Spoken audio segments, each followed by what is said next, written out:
నమస్తే. ఇప్పుడు మీరు చూడబోతున్న వీడియో ఖచ్చితంగా మీకు ఉపయోగపడుతుంది, నచ్చుతుంది కూడా. మరి మీకు నచ్చిన విషయం నాకు తెలియాలి అంటే ఈ వీడియోని మీరు లైక్ చేయాలి, షేర్ చేయాలి, అలాగే మన ఛానల్ని సబ్స్క్రైబ్ చేయాలి. మీ సపోర్ట్ని నాకు అందిస్తారు కదా. ఓకే, ఇప్పుడు వీడియోని స్టార్ట్ చేద్దాం. సూర్యోస్మి, నేను మీ విక్రమాదిత్య. ఆరోగ్యమే మహాభాగ్యం, ఆరోగ్యం భాస్కరాధీనం.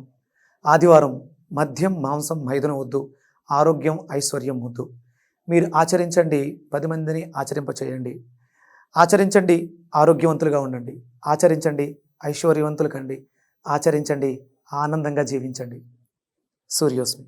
నమస్తే, వెల్కమ్ టు అవర్ ఛానల్. నేను కుప్పా పద్మిని. ప్రస్తుతంతో పాటు ప్రముఖ ఆధ్యాత్మికవేత్త, సూర్యోపాసకులు, Sun Spiritual Society founder Vikramaditya garu ఉన్నారు. మాట్లాడదాం. సార్ నమస్తే. సార్ సూర్యోస్మి తల్లి. సార్, మాఘమాసం మొదలైపోయింది. మాఘమాసం అంటేనే ఖచ్చితంగా వెంటనే గుర్తొచ్చేది రథసప్తమి వస్తుంది. ఈ మాసంలో సూర్యనారాయణ మూర్తిని చాలా విశేషంగా కొలుచుకుంటూ ఉంటాం. లాస్ట్ ఇయర్ చిక్కవరంలో ఉన్నాము. సూర్య కిరణాలు, సూర్యుడు కిరణాలే సూర్యుడి మీద పడటం, అది అత్యద్భుతమైనటువంటి దృశ్యం, అనితరమైనటువంటి కళ్ళకి ఆనందాన్ని, అంటే కళ్ళు అంటే ఆత్మకారకుడు కాబట్టి ఆత్మకి ఆనందాన్ని ఇస్తుంది.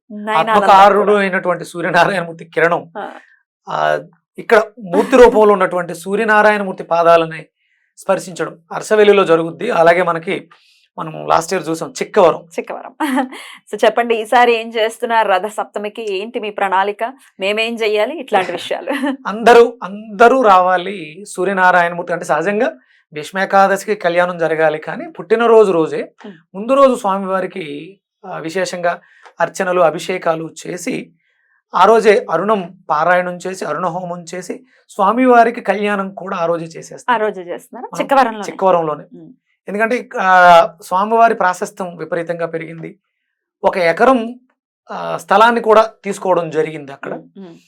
ఇంకా అంటే ఆ స్వామివారి ప్రాశస్త్యం స్వామి జయించుకుంటున్నాడు మనతో, అంతేగాని అక్కడ రాముల వారి ప్రతిష్ట జరిగిన రోజు మనకి ఇక్కడ ఆంజనేయ స్వామి యొక్క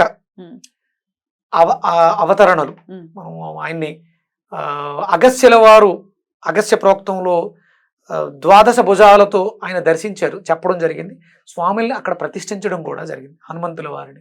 ఎందుకంటే సూర్యనారాయణమూర్తికి అత్యంత ఇష్టమైనటువంటి శిష్యుడు. అలా అక్కడ మీరు చిక్కవరంలో హనుమత్ పరివారం, హనుమంతుల వారికి ఒక పరివారం ఉంది, 9 మంది ఉంటారు ఆయన.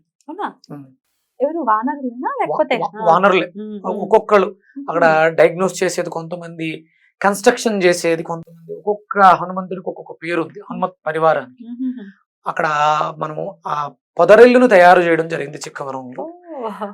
అంటే ఆ మూర్తికి తగ్గట్టున్నటువంటి ప్రాశస్త్యం అది మనకి అన్నవరం చిదంబర శాస్త్రి గారు రచించినటువంటి శాస్త్రంలో వీటి గురించి ప్రస్తావన ఉంటుంది. అవి ఏర్పాటు చేయ జరిగింది.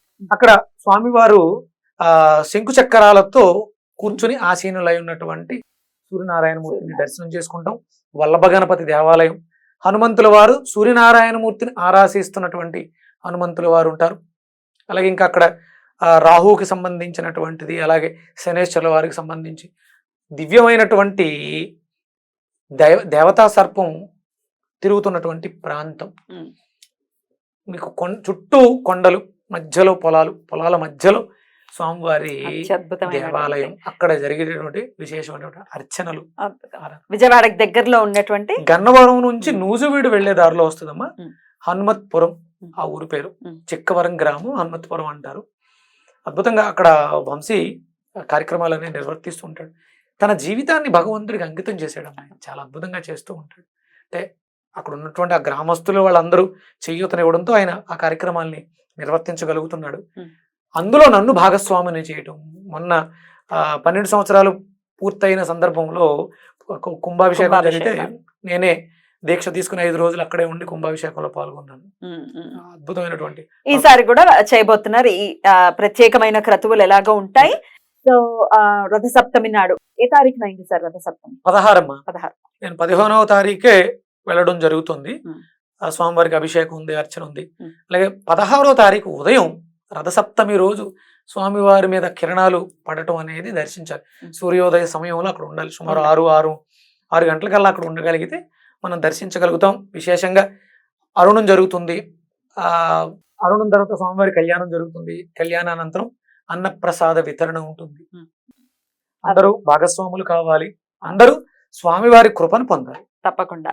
అయితే లాస్ట్ ఇయర్ కూడా ఆ చుట్టుపక్కల ప్రాంతాల్లో ఉన్న వాళ్ళందరూ చాలా మంది వచ్చారు. సుమారుగా 1000-2000 మంది వచ్చినట్టున్నారు కదా. చాలా బాగా వచ్చారు. మళ్ళీ ఈసారి కూడా ఖచ్చితంగా విక్రమాదిత్య గారు కూడా అక్కడే ఉంటారు కాబట్టి ప్రత్యేకమైన క్రతువులు జరగబోతున్నాయి కాబట్టి ఖచ్చితంగా కనులారా వీక్షించండి. Right sir. అయితే అక్కడ దాకా రాని వాళ్ళు ఇంట్లో ఎలా స్వామి వారిని అర్చించుకోమంటారు? అరుణం జరుగుతుంటుందమ్మా.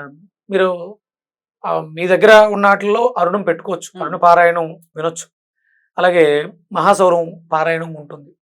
లేదు మన ఛానల్లో మీరు వీలైతే ఆదిత్య హృదయ పారాయణాన్ని, నేను చేసిన ఆదిత్య హృదయ పారాయణాన్ని ప్లే చేయండి. తప్పకుండా. అది వింటూ అంటూ చేస్తూ ఉండండి. మణిపద్మేహ మంత్రం ఉంది, ఇక అంతకు మించిన శక్తివంతమైనటువంటి మంత్రం లేదు. మీ చేతుల మీదుగా స్వామివారి కళ్యాణానికి మీరు భాగస్వాములు అవుతున్నట్లు భావన చేయండి. లోక కళ్యాణం జరుగుతుంది. మనకి అయోధ్యలో రాముల వారి ప్రతిష్ట, బాలరాముడు ప్రతిష్ట జరిగింది. మనకి ఆ రామరాజ్యం రాబోతుంది, వచ్చేసింది. రామరాజ్యం వచ్చేసింది. దానికి అంటే సూర్యవంశీయులే రాముల వారు. అవును. అందుకని మనందరం సమిధలం అయ్యాం. అందుకని అక్కడ అయోధ్యలో అది జరిగింది. ఇక చేసుకుంటూ వస్తున్నారు. కాశీ ప్రక్షాళన జరిగింది. కశ్మీర్ లో మార్తాండ దేవాలయ పునర్నిర్మాణం జరగాలి. దీనికి మనం అందరం సంకల్పించుకోవాలి. తప్పకుండా. మధుర కూడా జరగబోతోంది. ఎక్కడెక్కడ మన హిందూ ధర్మానికి సంబంధించిన దేవాలయాలు ఉన్నాయో అవన్నీ కూడా మళ్ళీ పునర్వైభవాన్ని పొందాలి.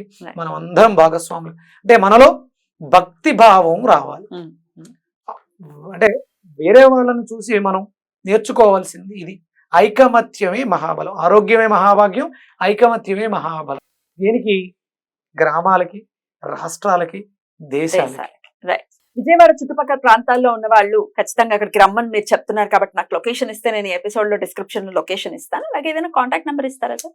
వంశీ గారి నెంబర్ ఇవ్వచ్చు. ఎందుకంటే అక్కడ అందరూ రావాలి, అందరూ స్వామివారి అనుగ్రహాన్ని పొందాలి.